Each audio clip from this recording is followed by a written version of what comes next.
It is a special privilege of mine to introduce my longtime friend and literary companion, Jennifer Wolfe. She is the founder of Women Writing for a Change, Jacksonville, an affiliate site of a national woman-led organization that gives women and girls and others a safe space to write and share. She facilitates writing circles, curates regular art exhibits in her home. She publishes an annual anthology of women's voices and art, working with diverse and often marginalized communities whenever possible. Jennifer is also a mom, a ukulele player, and a writer. A UU since birth, she's been a member of our church since 2007, where she's found a loving spiritual home and community. So Jennifer, it's all yours.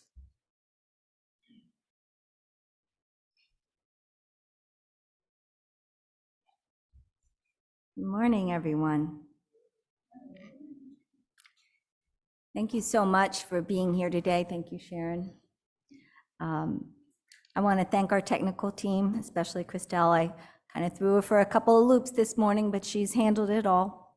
I want to thank our worship associates, our musicians, and all those who have been keeping this church going during these past few years during the challenges of the pandemic. Thank you, Penny Reed, for asking me to speak today as we wrap up our summer series on how we can survive and thrive and be resilient through this pandemic, how we have survived and thrived. It's good to be here today in my church home, my chosen community, my beloved community. Actually, it's been 20 years, almost 2003. Today, I'm here to speak about the power of poetry to lead us, to heal us, and to call us to community. And I also want to say I'm not here to do a TikTok, a TED Talk, or otherwise go viral on social media. I'm here today for my 3 friends on social media. Hi, Beth, hi, Ruth Ann, and hi, Liz, my sisters and my friend. Okay, no. I'm actually here today, as we always do when we come to the writing community. I'm here to offer my words as a gift, generosity, vulnerability, a work in progress. To share my own personal story as a way of gifting you, and I hope that it is helpful to you on your own journey.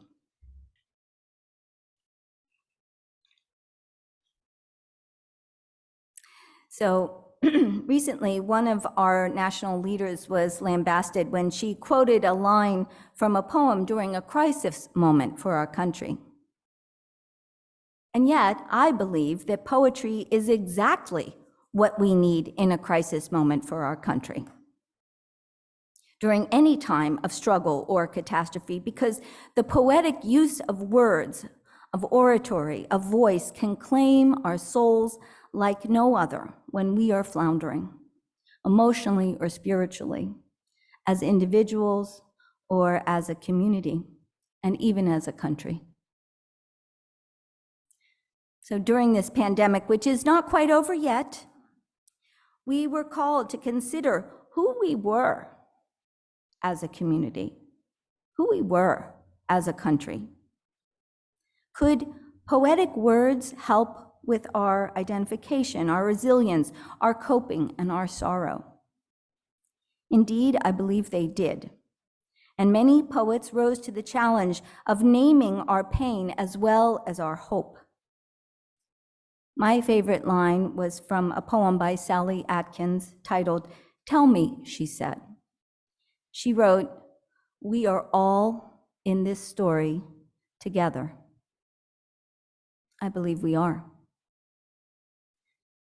Amanda Gorman, another poet, captured the nation when she read "The Hill We Climb" at our last inauguration, asking us, where can we find light in this never-ending shade? Today, my answer is poetry, because the poet Dean Young, who died recently, reminds us that all poetry is about hope. And we need hope. We need hope.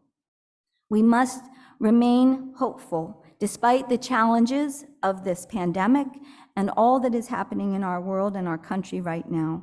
We must rise to the occasion to find the light. We must recognize that we're all in this together, in this story together. So now, on the tail end of this pandemic that has captured our worlds, we can also ask, as Tim did, what is the good that can come of this?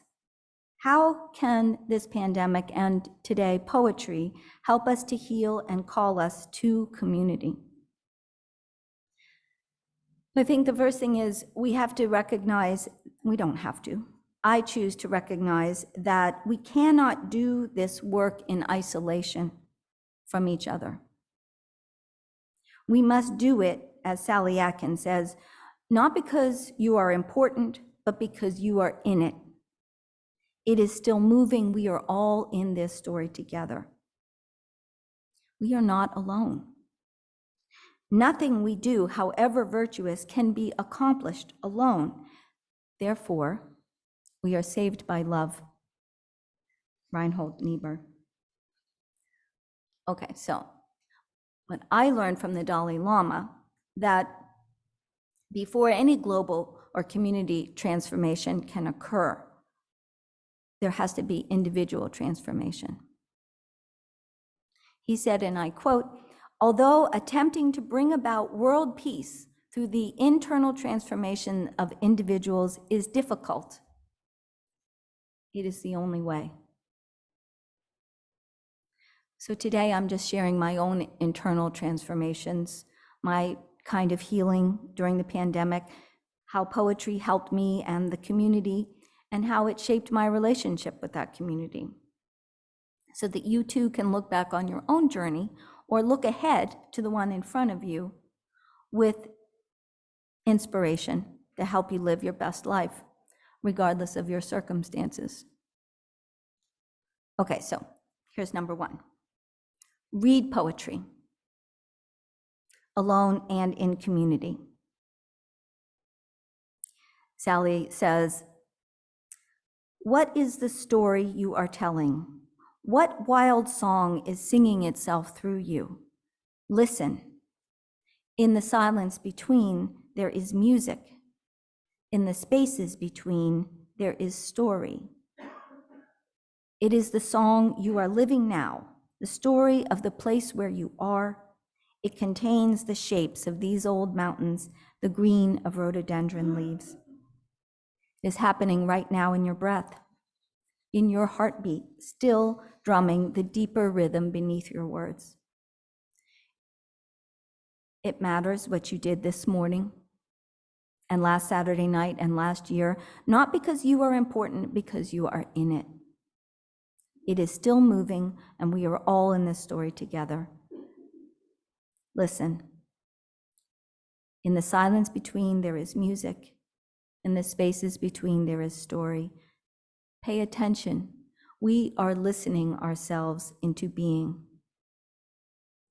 So what I learned from this poem was to pause, to listen, to slow down, to reflect, to recognize that I'm part of something bigger than myself, as are you.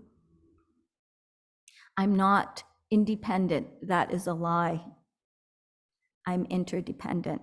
I'm in community. So point number one is read poetry alone and in community, and that was the poem that we read often in our community. But number two, write as inspired by poetry. So as someone who processes her world through writing, that part was very important to me. I do live alone, and my family is far away. And so during the early part of the pandemic, I was thinking of them often.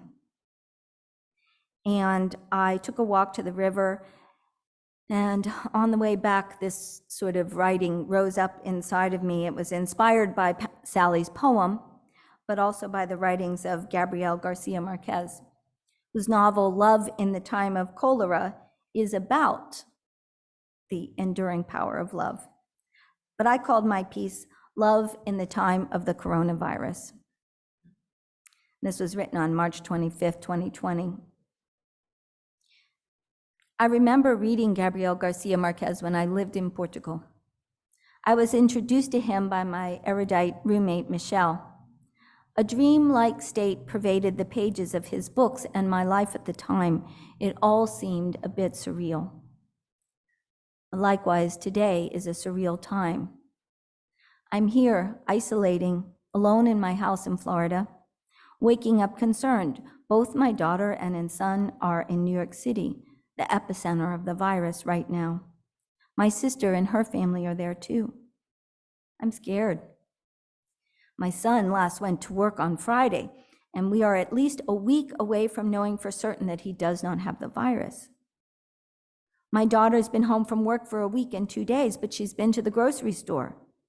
My niece just arrived home from a gap year in Spain. Where might that nasty germ be hiding itself in this world? I'm also worried about my 90-year-old father alone in an independent senior living facility, having meals delivered to his door. What if I never see him again? When you die of COVID-19, you die alone, the newspaper said. So matter of fact. I insisted we order him a webcam, even though the prices had skyrocketed. Yes, I can call him on the phone, but he's got a dumb phone, and so it's hard to hear him with the muffling. I need to see his face. I was thinking about this as I walked down the street this morning at sunrise, black coffee in hand, my new tradition. I wanted to see the sun rise over the river. Nature does what it does, unperturbed at my plight or our plight. We are all in this situation together, in this story together, in this love, in the time of the coronavirus together. We suddenly find ourselves at war, not against each other, but against a different kind of disaster, disconnection. The only way to survive is to protect each other, not harm each other.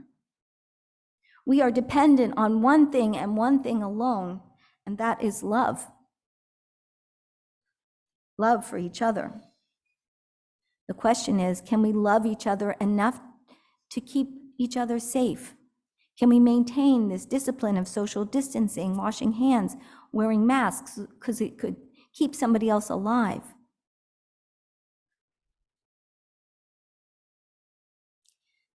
I am seeing more people on my morning walks these days.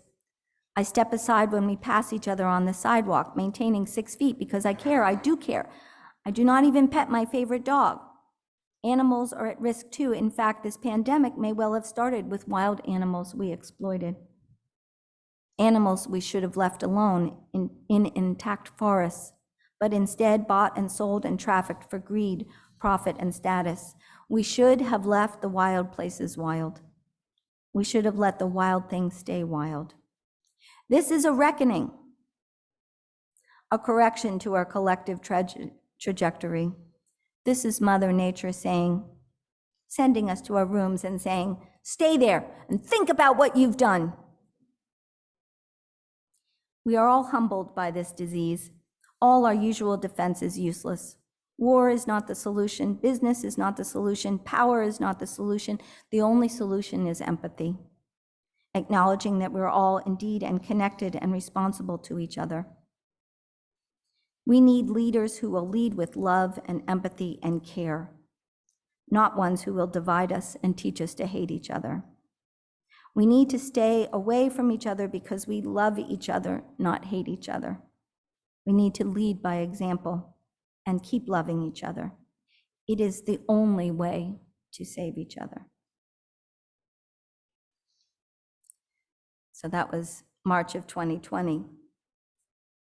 And here's the thing, even though I wrote that alone, I did have a community to share it with, because our writing community continued to meet on Zoom. And so I was able to share my words with my neighbor, with my writing community, with my sisters. So point number 2, write as inspired by poetry. A journal will do. Anybody here keep a journal? This is the participatory part of the program. Okay, there we are, members of our writing community. Okay, so point number 3, write more poetry. On June 23rd, 2021, I was holding a virtual writing circle, and we were all hoping at that time that the virus would suddenly be gone, because we had stayed in our houses, and we thought, oh, okay, this summer we'll be able to go out again.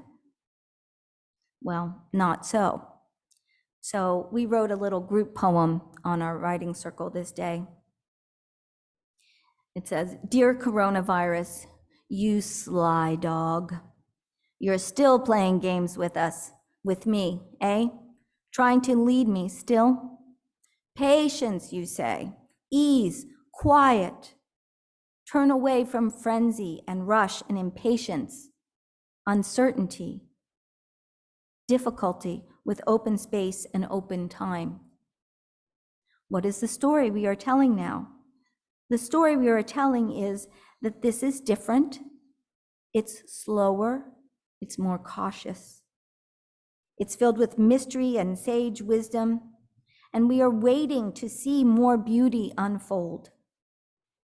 We are telling the hidden story of women, which is usually never hard in times of crisis. How will we survive? Through connection, by giving meaning through shared words. The story we are telling is unique. It's about bravery, living life intertwined, different than before, because we are different than we were before. So point number 3, write poetry that's inspired by poetry, and do it together if you can, if you have the privilege of doing so. One other question. Did anybody here have more sustained family connections through writing or through reading together or through just regular Zoom calls with your family during this time? Did anyone do that? Yes, of course. And so this is sharing our pain together, using love to help us. Okay, so point number 4, use poetry to inspire your lifestyle. So many of us went out and hiked during the pandemic, or went kayaking, or found nature and places that were untouched. I love to go to Okefenokee. I walked down to the river. I do bird watching and a lot of hiking. And we can also turn to the arts. I had an art show in my house at that time that nobody could see. So I got to see it, and I wrote to it, and I wrote about it. Another thing a lot of people did, and raise your hand if you're one of these people, did anyone start playing musical instruments while you were in confinement? Anybody? Yes. Okay, yes. We had lots of opportunities. Lyrics, of course, are a form of poetry. And I am always inspired by this incredible piece of writing by Rumi. He says, "Today, like every other day, we wake up empty and frightened. Don't open the door to the study and begin reading. Take down a musical instrument. Let the beauty we love be what we do. There are hundreds of ways to kneel and kiss the ground." We don't even have to do it perfectly. We just have to do it. So point number 5, use poetry to lead. Nancy Pelosi was vilified because after the draft of the decision to overturn Roe v. Wade was leaked, she said these lines from a poem by Ehud Manor titled, "I Have No Other Country." She said, "I have no other country, even if my land is aflame. Here is my home. I will not stay silent because my country changed her face. I will not give up reminding her and sing in her ears until she opens her eyes." Nancy is not giving up on our country, even as we face this time when freedom and liberty and the rights of women and girls and people of color and the LGBTQIA community and voters and librarians and teachers and students are under attack from guns, nationalism, authoritarianism, fascism. This is happening right now. So how can poetry help us? Not to lose hope. Not to lose hope. And I think we need to look to our young people in particular to help us get there. I don't think any one of us will forget Amanda Gorman at the inauguration. She said in her poem, "I'm not going in any way to gloss over what we've seen in the past few weeks. This was right before the inauguration. And dare I say, the past few years. But what I really aspire to do in the poem is to be able to use my words to envision a way in which our country can still come together and heal. It's doing that in a way that is not erasing or neglecting the harsh truth I think America needs to reconcile with."